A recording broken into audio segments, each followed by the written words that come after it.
That is the test made to compare the performance of the students with the other students. जब एक students की performance को compare किया जाता है किसी और स्टूडेंट से, तो उसे क्या नाम देते हैं? That is called as norm reference test, या उसका दूसरा नाम रेस्पेक्टेड स्टूडेंट्स हम नाम देते हैं NRT टेस्ट।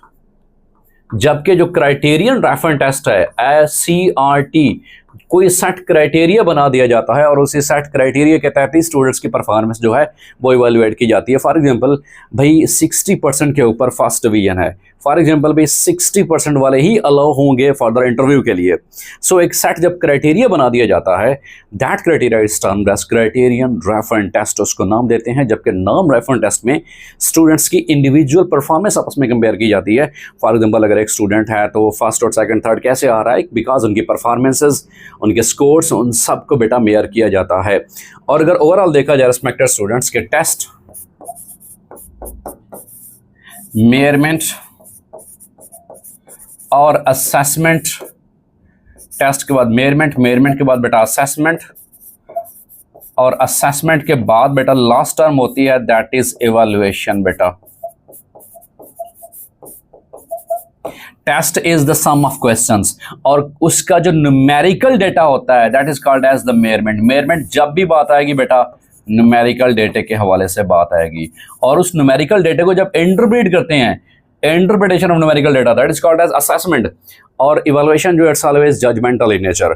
फॉर एग्जांपल कि क्लास 6 का टेस्ट हुआ, सम ऑफ क्वेश्चंस हैं, टोटल 50 नंबर का टेस्ट है, तो 50 नंबर में किसी स्टूडेंट ने हासिल किए हैं फॉर एग्जांपल 40/50।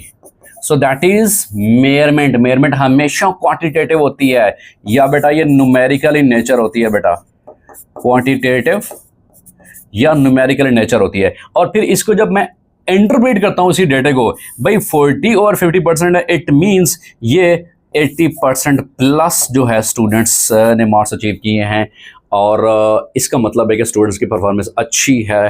तो ये मैं इंटरप्रेट कर रहा हूँ जी। सेम इस केस में कह सकता हूँ कि इस स्टूडेंट ने, ए स्टूडेंट ने 40/50 लिए हैं, और एक बी स्टूडेंट था जिसने 39/50 लिए हैं। इट मीन्स कि मैं क्या कर रहा हूँ, उसी डेटे को इंटरप्रेट कर रहा हूँ और फिर मैं ग्रेडिंग कर रहा हूँ स्टूडेंट्स की। And the last one is evaluation. Evaluation में ये कह सकता हूँ कि फर्स्ट नंबर पे आने वाला स्टूडेंट कौन सा है, और इसको प्रमोट अगली क्लास में होना चाहिए नहीं होना चाहिए, इसको साइंस आर्ट्स से किस किस क्लास में जाना चाहिए। So that's evaluation. Evaluation is always judgmental in nature. So CRT और NRT। NRT stands for the norm reference test, और जो CRT है दैट्स क्राइटेरियन रेफरेंस टेस्ट। जो नॉर्म रेफरेंस टेस्ट है, performance is compare to the others, मतलब students की performance